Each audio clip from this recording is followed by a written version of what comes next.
Hey girl, hey! And welcome to Sibling Cinema, where we explore movie masterpieces that one of us has never seen before in order to sway or convert the other into fandom. Each week, we'll introduce a movie we love, from sci-fi classics to Korean horrors, and try to convince the other it's a masterpiece. One's seen it, one hasn't. I am your host, Tony. And I'm your co-host, Leanne. Sit back, relax. This is Sibling Cinema.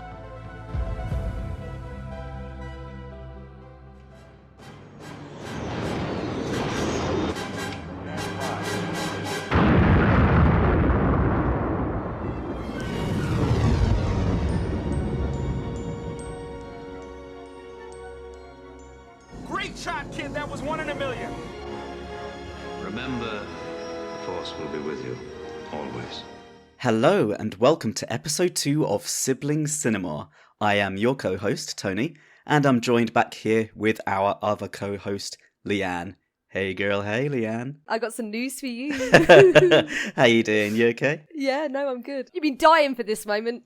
Dying for it. You are not wrong. As you know, Leanne, last episode we spoke a little bit about our favourite films and what makes a great film to us individually. We spoke about Lord of the Rings, we spoke about Trainspotting, your love of fantasy and anime and Back to the Future and our quotes and stuff. We also went on to reveal that our first film in this podcast will be the original 1977 hit Star Wars. Now, I've seen it. Leanne hadn't seen it. I say hadn't because she has finally watched a Star Wars film. I just want to say, little disclaimer, how immensely excited I am about this. I'm literally shaking with anticipation. You're such a freak. After over 30 years, my sister has finally watched a Star Wars film. I can't quite believe it. Congratulations, Tony. Yes, well, congratulations you. Before we begin and ask that important question to you, Leanne, you are going to give us a little plot summary of A New Hope, just to prove that you've watched this film. A test. A test, if you will. And I'm going to give you 1 minute to sum up the plot of A New Hope. Your time starts now. Okay, so we see this massive spaceship following a little rebel cruiser, and there's bad people on that massive ship. And then there's Luke Skywalker, he's like a farm boy from a planet, and he has an auntie and uncle, and they get murdered because he buys some droids in a desert, and one of them has a secret message from Princess Leia, who is carrying some kind of secret plan for the Death Star, which is this massive man-made thing that can destroy planets. Anyway, they meet an old man. The old man takes them to a bar where they meet someone who can drive a plane, sturdy enough to go and rescue the princess. And You've got 10 seconds. Then they go and rescue the princess, and there's a big fight with Darth Vader. 5, 7, 5, 4. Oh, and 3, then there's fighter 2, pilots shoot each other a lot. Time! Oh dear. What a rush! How did I do? You did pretty well. You went into great detail at the beginning, and there's so much detail that you hardly had any time to actually finish the plot. So, Leanne, this is what I'm taking from this, okay? You have a reputation of slandering films before you've watched them. Deadpool, for example. False accusations. Falsities. You didn't want to touch Deadpool until I battered on about it. I don't like superheroes apart from Batman. That is understandable. You don't like superhero films. What did you think of Deadpool when you watched it, Leanne? I liked it. You liked it. Yes, Yeah. You did. So this is my thought process on it. I think that you were pleasantly surprised by this film. You weren't fully taken by it, and this is your prediction. Yeah, this is my prediction. I do think you have some things that either confuse you or you don't like, or what took you out of the story. But overall, I think you were pleased with it and that you liked it. You didn't love it, but you liked it. That is my prediction. So, Here's the moment of truth. Leanne, after watching Star Wars Episode 4, A New Hope, what are your first thoughts and initial feelings on this film? I enjoyed this film. Yes! I think the effects were insane. Apart from a few bits which we'll talk about in detail. I preferred the first half. Is that weird?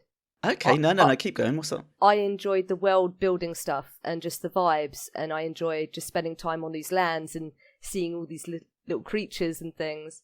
Yeah. I loved C-3PO and R2-D2. Yeah. I actually laughed out loud a couple of times. I found Luke a bit basic. Ah, interesting. Okay. I was surprised by Vader. I expected him to be calmer. Oh, okay. But he's actually quite nervous and panicked about getting the plans. He's not a very calm person, and he gets his hands dirty. He's the one fucking choking people and chasing them on planes, and he's really invested. He's a micromanager, nearly. That is a good description. Leanne, it warms the cockles of my heart that you enjoyed this film. After years of berating and disparaging me, you can finally understand why I was so captured by this film. Yes, to some degree. To some degree. You said that you enjoyed the first half. What was it about the second half, or what kind of stopped you from that enjoyment, I'd say? I don't know. It was very quickly paced. Yeah. And that kind of happens from the get-go, right? It is a quickly paced film. Yeah. But I just preferred some of the slower moments where I had time to absorb the world. I just felt like we were moving from here to there to here a little bit too quickly. Is that me saying I wished it was a little bit longer? I don't know. Those are just my initial thoughts. So let's not waste any time. Let's dive straight into this film. I have to talk about the first 5 or 6 minutes of this film. To me, it's the very epitome of cinema. I explained why the "a long time ago in a galaxy far, far away" quote is so important right at the beginning. It takes you out of your world. It's adventure. It's fantasy. It's there to sit down and enjoy, safe in the knowledge that this isn't a film of futuristic prediction or warning. This is a story to get invested into. Immediately, bang! Star Wars, right from the get-go, draws out, and we have that beautiful John Williams music under it. Exciting, thrilling music underneath it, where we then have the infamous scroll that has been used in every single Star Wars episode. The scroll, again, was influenced by Flash Gordon. Originally, the scroll was about 6 paragraphs long, as opposed to 4 sentences. George Lucas's one of his friends, Brian De Palma, who directed Carrie and Mission Impossible, took him to the side and said, "This is total gibberish. You need to shorten the shit out of this." The really, really cool thing about this scroll is that this isn't a digital effect. This was filmed with lettering and actual hardware that people had made for the text, which then they superimposed onto a background of space. So somebody had made the texts, and then they used a dolly camera tilted and scrolled down, so it had that effect of it going upwards. Very difficult to get that pace right. They had to do it a number of times, because not only did they have to do it in English, they had to do it in a lot more languages as well. Oh no! So yeah, a lot of hard work went into that minute alone. You know, when I said that this film absolutely blew me away when I first watched it with Dad, I can't tell you how awesome this shot is. When the tiny little freighter comes across the camera, followed by this giant motherfucker. Yep. Over over the screen, over the audience. Tell me your thoughts about that. What did you think about it? Yeah, no, I completely agree. I think the opening was really, really good. I think the size and scope of the little rebel cruiser running away from Vader's ship, I knew instantly what was happening. Do you know what I mean? Interesting. And I found it quite impressive that you could appreciate the scale, like the size difference. You could nearly feel the weight of it, and I liked all the noises, and yeah, no, it was good. It's interesting though, just the whole Imperials. The ship absolutely blew my quivering tits off when I was little. From that gun, I was like, whoa! A visual representation of a tiny little rebellion pitched against the fascist might of the Empire. This was actually the very last shot they filmed because they didn't know how to do it. They didn't know how to get that perspective. But they used a camera, I think it was only like 24mm lens, so that they could go really close to the object, so it makes it seem like this object is huge. No, it was super impressive. We then cut to C-3PO and R2-D2. One of my favourite lines that C-3PO says, he says this a few times in the film, he goes, "We're doomed." This Does he? pessimistic hiss.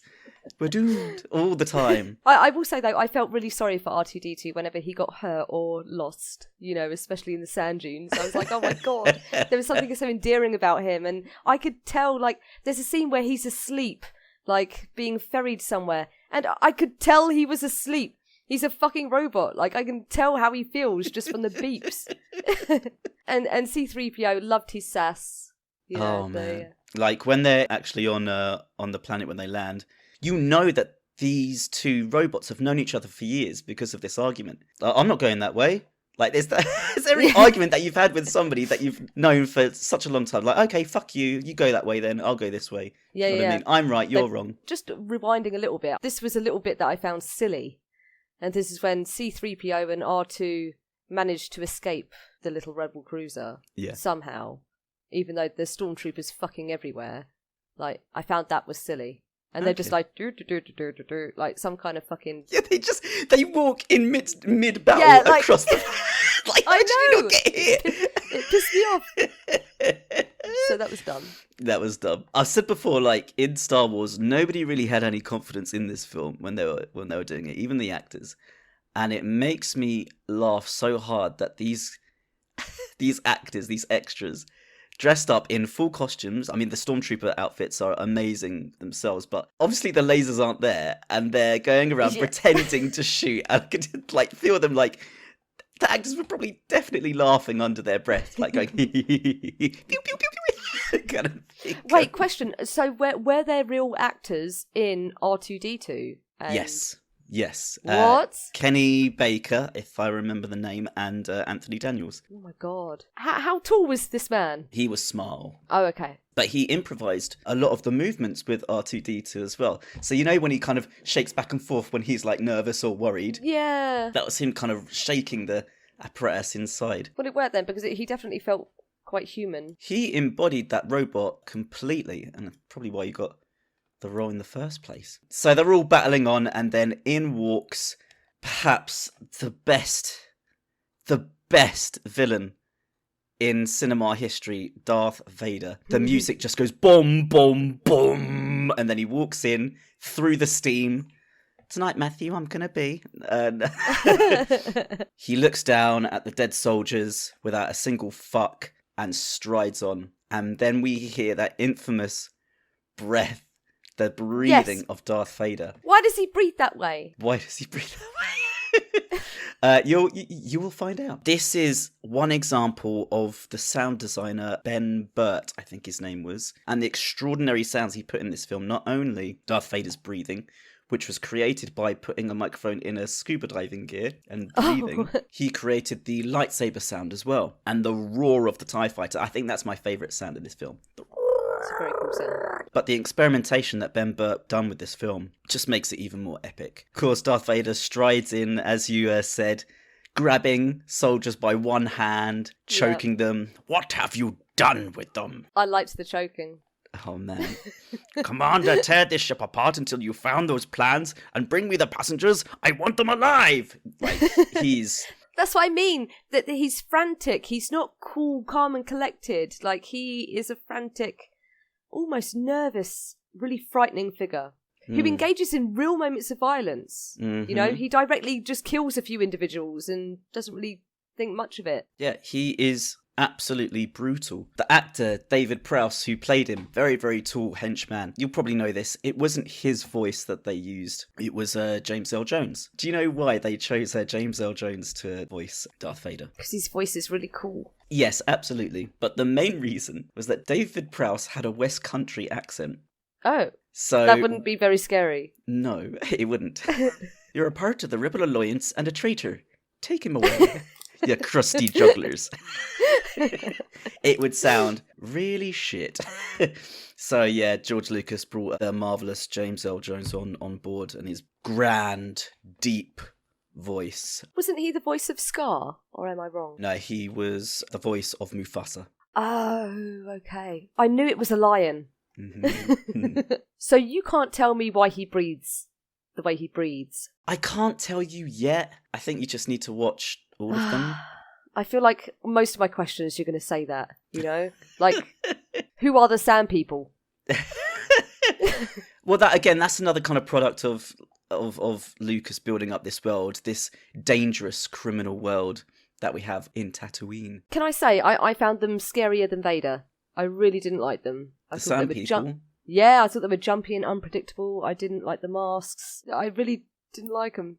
Freaky. They maybe it's because they reminded me a bit of the Sligs from Abe, you know? Oh my god. Wait. Yeah. No reasoning with them. Do you know what I mean? Like, Yeah, they're no. just savages. They're savage, they're barbaric. And the sound that they make as well, it's just, yeah. Ugh. But Darth Vader and co. have taken over the ship, and they've captured Princess Leia, another infamous character in this film. And we'll talk a lot about Princess Leia a little bit later on. But I do have to ask you, Leanne, the hairstyle, the buns, did you like them? I was impressed by the buns. You were? Just because there's so much hair, you know? Those buns are really thick. If I tried to do that with my hair, I'd have two little mincy balls on the side of my head. You know, like little meatballs. Yeah. They wouldn't be like a full Danish pastry, you know? So yeah, I respect it. I respect the buns. And she had the sass as well. She didn't take any shit from Darth Vader and co. Yeah, I liked that. She's definitely a character way ahead of her time. She's not a damsel in distress, even though she's definitely quite vulnerable. Exactly, and this was what I was going to go into, but we can go into it now. Princess Leia, as a narrative, Leia would fit the damsel in distress. But when she's rescued, in quotes, rescued by Luke and Han, it becomes very obvious that she is the one with the most experience of espionage and stealth and getting out of tight situations. Yeah. She has way more experience than Han and Luke combined. She takes control. She saves them. She was the only one that knew what the fuck was up. And Yeah. she was feisty and didn't take any shit. And considering it was the 70s, for her to actually bite back, you know, put Hans in his place at times, even though she's definitely about to face execution, she's still like, well, fuck you. Let's jump a little forward now. So R2-D2 and C-3PO, they go on to Tatooine and they get captured by these Jawas. Did you like the Jawas? They were the little things, right? With the red eyes. Yeah. I thought they were silly. Yeah. But I love their voices. It's about that. Yeah. Again, what are they? Wait, that's George Lucas's head. That's for your imagination to make He's a up. madman. He's Yeah. absolutely mad. It's there. We when they capture R2-D2, we hear R2-D2's infamous squeal. Wow! Poor R2-D2. But of course, the Jawas, they capture these robots. They're like the modern day criminal ice cream vans, driving from place to place to sell cheap shit to you. And in walks Luke Skywalker. I love the confidence of the script, right? This was a good thing that, because you kind of mentioned that we're dropped into the story and you know what was going on straight away. Yeah. The script doesn't like patronize you. It presumes that you already know these sort of alien terms already and stuff. So when his aunt is like, if you get a translator, be sure it speaks Bachi. It's like, Yeah. I was like, well, what is bocce? which is then followed with his uncle saying, what I really need is a droid who understands the binary language of moisture evaporators. It's like, what the fuck are you talking about? You didn't like Luke, did you? I didn't pay him too much mind, if I'm being honest. He's very innocent and whiny. And I guess he does step up in the end and is brave, you know, considering what the fuck happens. I felt a detachment from him. I'm not sure why. I think I need to see more of him.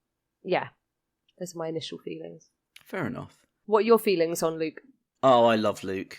I adore Luke. Everybody loved Han Solo, but I loved Luke. He was the heart of, and still is the heart of Star Wars. A farm boy that dreams about going on adventures and putting an impact on the world. Can I just say he's a aunt and uncle? Yeah. I don't think Luke cared. He was chilling after they died. He barely gave any fucks. He was very restrained. Very restrained indeed, to the point I was quite suspicious. But anyway. Oh, so you thought he wanted them to die? You think the Empire... No. My big question is, okay, was it the Empire on a rampage to try and locate R2-D2, or was it Obi-Wan? Because I feel like he needed to motivate Luke at that point. Interesting. Right. But maybe I'm reaching, because he was like, well, you choose your choices, son. And then the next thing, there's smouldering corpses.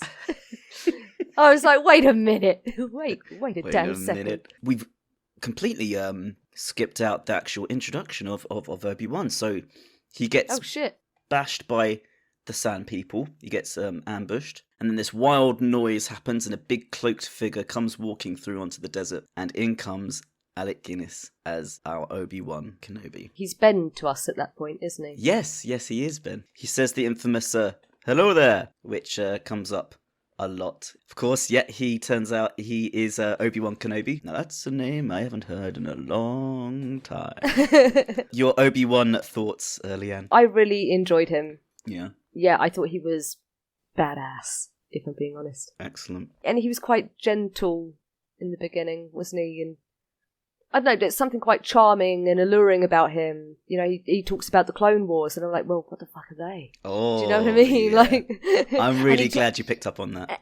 And he talks about knowing Luke's dad, I think, at some point. Mm-hmm. And Luke's like, oh, you knew my father. You mentioned in the last episode that Lord of the Rings is one of your favourite films. George Lucas got a lot of influence from Lord of the Rings, and Obi-Wan is a pure write-off of Gandalf. Gandalf, yeah. But in a different way that he's perceived in the world. So Gandalf is, it's Gandalf. Gandalf's arrived. Obi-Wan is like, he's a crazy wizard old man in the desert. He takes Luke back to his pad, shows him the lightsaber, where you have that wonderful noise. Sound. As a 6-year-old boy, I was like, whoa. If you had one, you'd cut your own fucking arms off. Yeah, I would. Yeah. And as you said, he explains about his father. He's like, a young Jedi named Darth Vader, who was a pupil of mine until he turned to evil, helped the Empire hunt down and destroy the Jedi Knights. He betrayed and murdered your father. He says that with such gravitas. I love him in this. Forces you to listen. You know, he's got a very listenable voice. And he introduces us to the Force. Yes, he does. You finally know what the Force is. Although, left a pretty ambiguous rewatching it again. What do you think? I didn't understand what the Force was. It's just something that you use, but it's all around you, but only Jedis have it, right? But I also hear people refer to Jedis as, you know, some old religion, and the Force is a very religious thing, right? Mm-hmm. And it's referred to as old and, you know, kind of fuck off with your preachings kind of thing. So I don't know. I was confused. He explains it's an energy field created by all living things. It surrounds us and penetrates us and binds the galaxy together. It's very vague, it's very ambiguous, it's what you will of it. Funnily enough, our first example of the Force is very, very horrifying. It's when Darth Vader starts to choke the officer, and you hear that big bass and air that happens when he starts to close and thread that come through onto that sound. It's like, oh god, that's our first glimpse of the Force. Someone being choked to death. It's quite vicious. We have our first glimpse of Governor Tarkin, played by Peter Cushing, a very, very famous classic horror actor who only accepted the role because he thought his fans would love seeing him in a sci-fi film. That was the only reason. I love that. Mentioning kind of Star Trek, do you know what the Empire officers remind me of? What? They remind me of the people on the Enterprise, but just evil fascists. Yeah, just Nazis. Nazi Enterprise fuckers. You know what's interesting about that though? Like the connection between Nazis and, you know, the Imperials and that, because they're basically an enemy force, invading small areas and throwing people into prisons and shit. And Lucas went on to make Indiana Jones, which was full of fucking Nazis. Oh my god, yes. There's that connection. And the stormtroopers as well, taken straight from Nazi stormtroopers, of course. We're going to forward a little bit in the adventure now, so Luke decides to join Obi-Wan after seeing the uncle and aunt being burnt alive, and they go to Mos Eisley Spaceport. There was one shot that I was like, oh my god, that's so pretty. Oh, what was that? And it was when either two moons or two suns. Oh my god! I don't know what it is. Yes, but I really did love that bit. The sunset shot, a very simplistic shot, where I think they filmed Mark at sunset for one take, and then they waited a little bit longer for the sun to be in a different place, and then they filmed again, and then they put them both together. Undercut again with John Williams' score brings this huge emotional punch of yearning, and to leave this desolate place, the need for escapism, to explore the world around you. It's such a iconic, tiny little scene. Goes for about 30 seconds. He didn't deal with his uncle and auntie though. He just left their corpses. Yeah. He just left them. So they toodle off to Mos Eisley Spaceport, in which Obi-Wan describes it as, "You will never find a more wretched hive of scum and villainy." What a line. And they get past the stormtroopers by a mind trick, another example of the Force. Oh, I love that bit. That bit made me laugh. Yeah? Tell me like, more. yeah. What do you think? Yeah. It was about, you don't need to see his identification. And then it was, now move along. Move along. That bit did make me laugh. We see the choking of Vader and then the mind trick of Obi-Wan. Two different mindsets and philosophies of how to use the Force. You're starting to see the light side and the dark side coming into play. Both confrontational moments, but they chose different paths. See, I didn't pick up on that. We then go into the cantina scene. Oh my god. This was brilliant. This was brilliant. Wonderful scene. I went through many phases during the scene, many emotional states. The first was, I want to go here. And then the second thought or feeling I had was, no, I don't. Like, I hated the spider-faced alien that kind of approaches them, and he's really quite aggressive. Yeah. And then there's the weird penis-faced jazz band. Loved that. But then there was Obi, and Obi is the goatee. Obi is the goatee. Badass. But also hands for shooting that alien in the dick. Oh my god. It's just such a great scene. Possibly my favourite from the whole film. I'm not sure what Chewie is doing there, but I think he's a mate of Han's. Even Chewie, he's stupid, but I like him. Chewie represents the strength and loyalty that you should have in an adventure. George Lucas had a dog called Indiana, and he took influence from that. So it was like, Han Solo needs a companion, a man's best friend, dog. So that's why they came up with this hairy, big old beast to follow him around. How did they make the noise for him? So again, another sound design masterclass by Ben Burt. He mixed 3 or 4 different animals together to make that unique sound. The classic music as well, again composed by John Williams.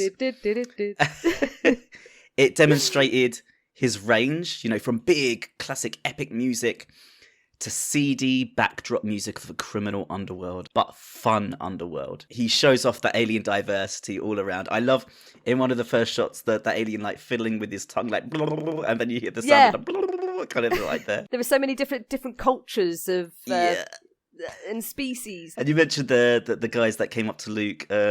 He doesn't like you. It just it reminded me of someone. You're out somewhere and somebody comes up to you to try and talk to you.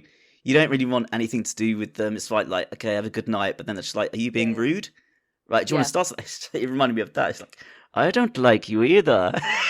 It also gave me American Werewolf in London vibes as well. Walking to a bar where you're clearly not welcome. But yeah, really didn't like that. One that didn't like Luke being at the bar. He freaked me out. I was like, ah. In this cantina, we meet Han Solo. So, Leanne, Han Solo, sexy or not sexy? Oh, He's a bit of a dick, but he's hot. Sexy. Luke is not sexy. You mentioned him shooting an alien in the dick. Yes.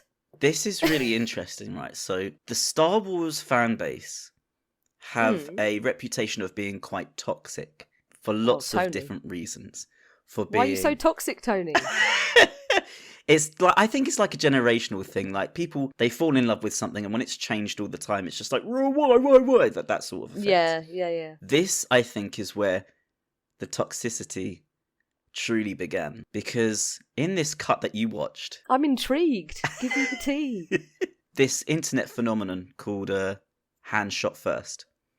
Now, in the original cut in 1977, Han Solo shoots the alien, point blank, bang, done. In the cut that you saw... Greedo and Han shoot at the same time, and then Han kind of dodges. George Lucas keeps changing this scene every time he re-releases it. Why? So in one cut, Greedo shoots first, and then they kind of make Han's head move weirdly. So he dodges the bullet and then he shoots. And it's just, so everyone's like, no, Han shot first. I think it would be in his character to shoot first. But it also shows that Han, he's ruthless. He's very smart. He's multilingual. He's only about himself and money as well. That's what I quite liked. He wasn't political. He was just this dashing, rebellious, greedy badass. Also, when that happened, where was Chewie? Where was his mate? He just fucked off. Yeah, he did. He just walked away. No, I saw that, and I was like, where's Chewie going? We then move on to demonstrating the immense power of the Death Star by destroying a whole fucking planet. Carrie Fisher, in this scene specifically, is so beautifully acted. Her and Peter's nuances and attacks were so perfect. This is my favourite scene. They were spitting venom at each other constantly. I recognised that foul stench when I was brought on board. Oh, that's beautiful. And then he nips back with charming to the last. Yeah. It's a beautiful scene of both attack and defence. But as soon as he tells her that his plan is to demonstrate the full power on her home planet, she then goes on the immediate defence. She's like, no, please, we're defenceless. We don't have any weapons or anything, we're peaceful. It's her weakness, yeah. And then he's like, I've got it. It's like, then name the system. Where is the rebel base? And he has the trump card and destroys it anyway, even though she gave him the information. It's so simple and so effective. I quite like how her interrogation is kind of hidden behind the door. Like, you don't actually see what happens. So you can imagine how maybe easy he went on her or how hard he went on her. Do you know what I mean? It's kind of left up to you to interpret that based on what you see from all their bickering. But she sort of has the last laugh. Well, I say laugh. Her home planet's been destroyed. Yeah. She lied to them. She still didn't give them the information that they wanted. That's our girl. I love her so much. She's incredible. No, I will marry her. I'm going to marry her. What a babe. What I also quite liked about her is I appreciated she wasn't half naked, but still so pretty. But then I remembered she's famous for the fucking gold bikini, isn't she? Yeah. Good on her, to be fair. Carrie Fisher got it. I'm looking forward to that film. All right, when's that one? It's a bit of a objectification there, but it was still pretty cool. As soon as the planet's destroyed, Obi-Wan senses that something terrible has happened. Again, a lovely kind of way the Force works with those deep connections in the universe and sensing those sort of things happening. They cut out of light speed and find that Alderaan has been destroyed. They then find a little ship and it guides them to this small moon, in which Obi-Wan says that's no moon. Yes. It's a space station. And they're guiding them straight to the Death Star. And thus, in the narrative, is where they have to escape the big baddies. It's phenomenal, 20, 30-minute sequence of them trying to get out. Isn't that the garbage compressor room and stuff? Yes. Their whole plan of trying to escape and save Princess Leia is ludicrous. It is. It's so ludicrous. It's so dumb. I do love it when they kill the officers. They showed the same shot 20 times of the camera being destroyed. It's like, for God's sake, come on now. And then he goes onto the Tannoy and he says, everything fine, situation normal. Oh, yeah. What and then happened? He just shoots it. Out of frustration. We're fine now, thanks. How are you? And you can see him go, oh, that's not a good thing to why say. did I say Shit. that? Some of the feels and the improvised acting here is really good. The big character arc, or my favourite character arc in this film, is Han Solo. When they're in that control room and they realise that Leia is there and they have to save her. Yeah. Obviously, Luke jumps on it straight away and he's like, we've got to save her. We've got to get her out of this. Han's like, fuck off, I'm not risking my neck for that. Yeah, literally. But he gets Han Solo with, she's rich. And immediately he's like, oh. From just that one line, we're like... That's his pure motivation. And he gets that and he understood it was money when he was selling them the transport of the Millennium Falcon for 10,000. Luke's like, 10,000? What are you talking about? So Luke knows how to play him. And it's a very good character moment there as well. She's rich. Just that simple line. gets him motivated to join up with Luke and break into the prisons. They open the door. I'm Luke Skywalker. I'm here to rescue you. Yeah, right? Comes in. And she, no, Leia's like, oh, you're short for a stormtrooper or something along those lines. Like, yeah. It's like, yeah, good. But the second that she's out, the snide comments start immediately. It's like, so you didn't have an escape route, did you? It's like, yeah. Han Solo's like, maybe you'd like it back in your cell, Your Highness. Like, But get he off likes my her. arse. He likes her, and this weird jealousy or competition develops between him and Luke. Mm-hmm. Right? It's so I'm glad you fucking picked obvious. that up. Yeah. Of course, it's so obvious. But I do think Hans really likes Leia, though, and I'm rooting for him, even though he's a dick. Leia takes the situation into the garbage chute, fly boy, she says, as she jumps in. And I love this little sequence as well when the initial pit where they go in and Han Solo is giving these sarcastic remarks of, oh, thanks, what a beautiful smell you've discovered, you fucking idiot. I knew what I was doing. You're ruining everything. The little tiff they have when he shoots the gun at the door, and Luke's like, forget it, I already tried that. And he's like, put it away! Put the gun away! And Han's like, oh, absolutely, Your Highness. Look, I'm trying to get us out. That little improvised tiff was not improvised, but how they all react to it is really good. Can I just say, I was stressing throughout the whole of that fucking scene. Like when that creature emerges from, I don't even know how deep it is. Do you know what I mean? Yeah. And I was stressing, but there was one bit that really made me laugh. And that's when they get through to C-3PO. Oh, yeah. He manages to disable the walls closing in on them. But he doesn't think he's done it in time. But they have. And they're all celebrating and screaming. And he's like, oh no, R2, they're dying. I love how, like, Chewie's, like, pressing on the wall as well, try and help. It's like, that's gonna do fuck all, mate. What's he doing? At least Leia's coming up with plans to, like, put up, like, poles and stuff to try and stop it. And whilst this is going on, Obi-Wan is wandering around, like, no one's fucking questioning him at all. Right, what the hell's going on with him? I was watching us like, bro, wouldn't he be cool by now? Like, no one's giving two shits about this old man. So many times people just walk past stormtroopers. Like, they are useless. Then we come to, I think, one of my worst bits. Go on. I really hate this bit. They come around the corner, they run into some stormtroopers, they're like, oh, it's them. Han shoots them, but then they start running. Yes! I literally turned to Sam, I was like, why are they running? There's more of them. Like, a group of 8 or so stormtroopers, they just turn and start running. It's so goofy. The only reason they've done it is for the comic gag of why Han is chasing them going, ah! Like, it's just, it makes no fucking sense. It lost a point for that, I tell you. And then he comes around the corner and there's obviously like thousands in front of him, and then he comes back. I really hate that bit. Well, maybe it was a trap then. You know, maybe they were leading him. Yeah, maybe. Give them the benefit of the doubt, I suppose. Yeah, maybe. Then it comes to Luke actually showing a little bit of resourcefulness, so he's learning on what to do in these sort of situations.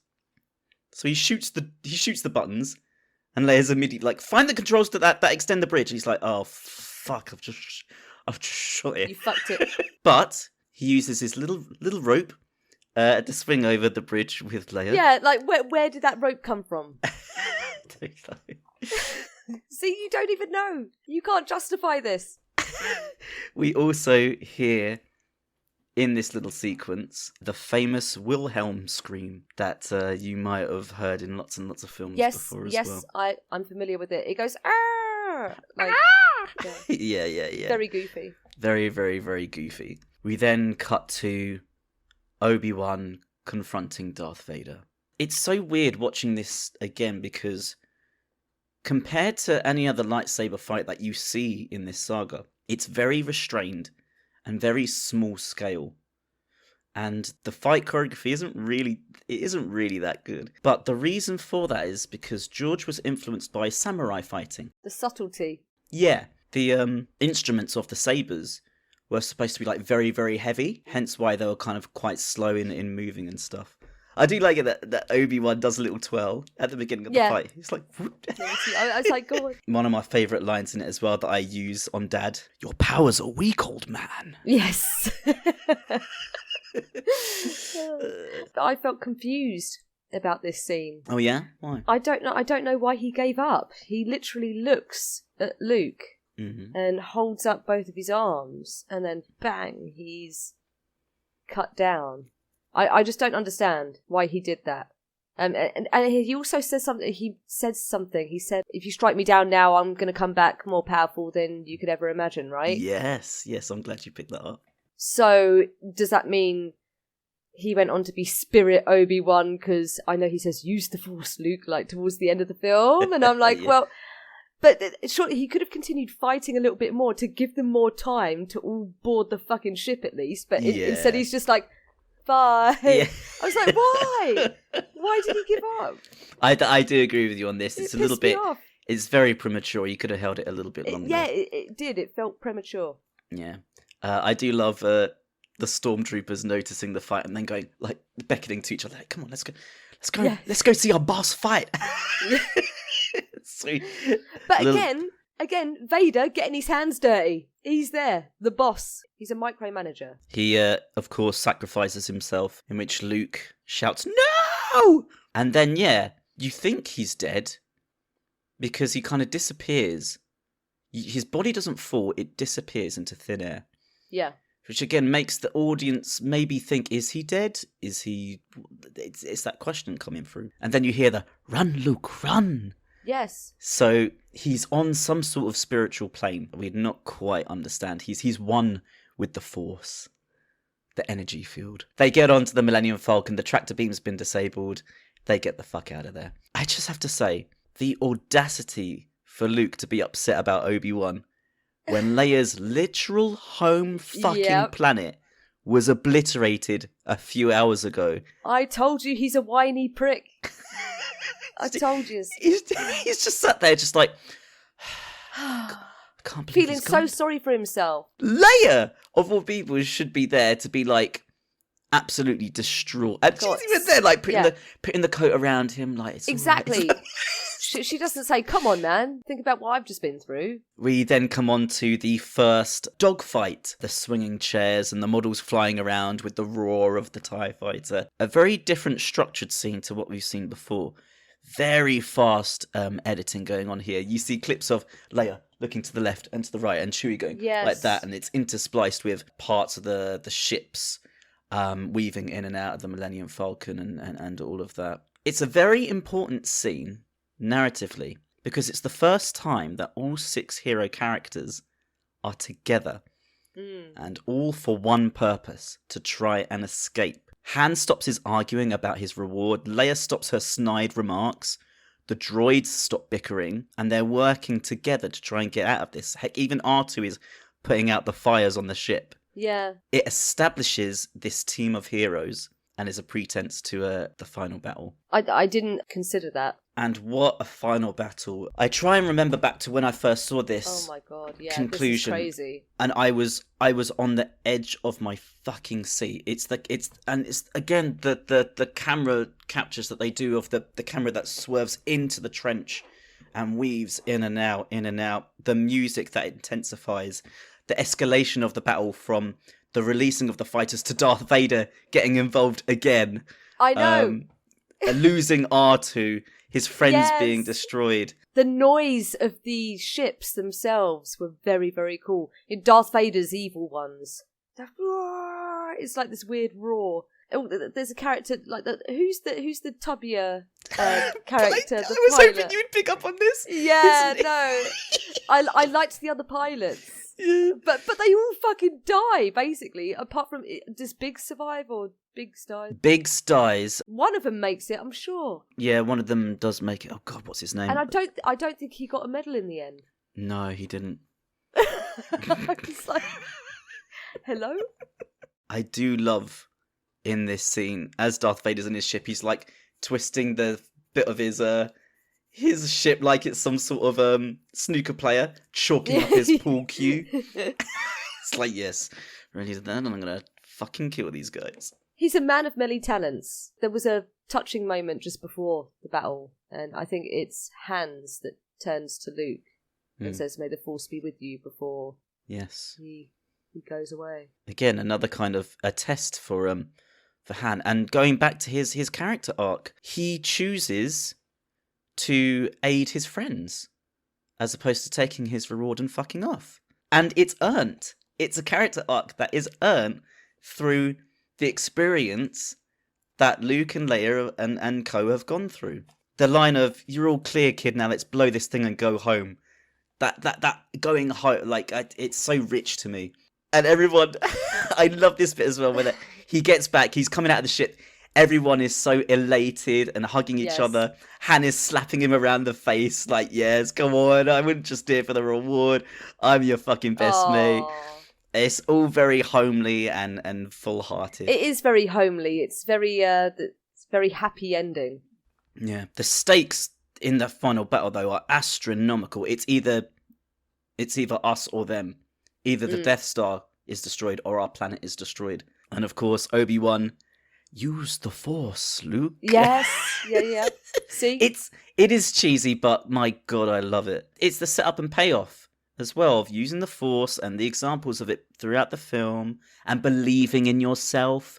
It's this whole metaphor of the Force of not just following through on your task and stuff, but believing in those things that you're doing, I think is a little added addition to why the Force kind of works as a superpower. And of course, then we have the medal ceremony.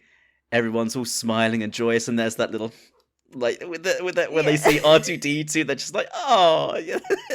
The shoulders are shrugging. It's again a little bit ahead of its time. It's like an 80s intro to a sitcom. It's just like, oh, yes. Oh. It's also twee. Yeah. It's okay now. Yeah.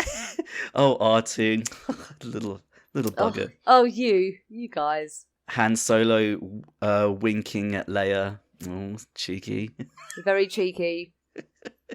But I think this film overall, it left me with more questions than I thought I'd have. So I'm keen to know more, I suppose. What is the next film? The next film is The Empire Strikes Back. Is it better or worse than this? Oh, see, this is, again, it's to do with our tastes.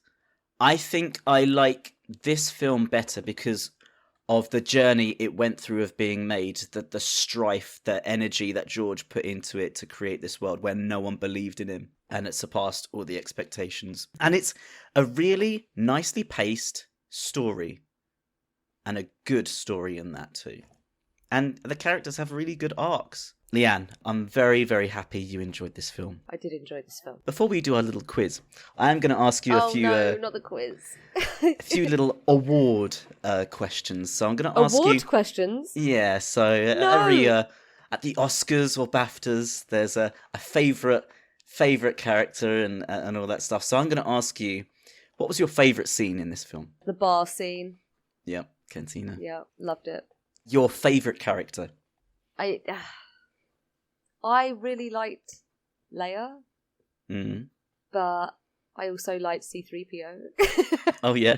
But also R2-D2. I got to pick one. Leia. All right, Leia it is. Your worst scene? Oh, probably one of the times the Empire are talking to each other and no one gets choked. You know, just one of those throwaway scenes. Your worst character? Luke. Interesting. The main protagonist. I don't like Luke. Okay, cool. I'm sorry, I don't like Luke. Your favourite quote? Now, we love our quotes. Shit. I find your lack of faith disturbing. Oh, yes, Leanne. What a quote. What a quote. Just the breathing. No, he was very quotable. Worst quote? Oh, it got annoying after a while. Help me, Obi-Wan. You're my only hope. I was like, get to the rest of the message. Oh, yeah, we didn't speak about that, did we? It's all right. It's the biggest plot point in the film. Oh, good. Him finding the message. Oh, well, never mind. Great. So, Leanne, I am now going to test your Star Wars knowledge about this film. It's time for quiz time. Question 1. What planet does R2-D2 and C-3PO's escape pod land on? Begins with a T. Tanuk. You were so close. Tatooine. I'm not going to get the planets. Question 2. What's Luke Skywalker's uncle called? Oh, I don't know, Uncle Jack. Uncle fucking Jack. Who gives a fuck? He didn't give a fuck. Luke was calm after. He was just like, yeah, all right, now I get to go on my adventure. Uncle Jack? Uncle Farmer Jack. It was Uncle Owen. That's not much better. Question 3. True or false? Obi-Wan Kenobi and Ben Kenobi are the same person. True. Yeah. Well done. Question 4. Finish this quote. You will never find a more wretched hive of blank. Uncivilized pigs.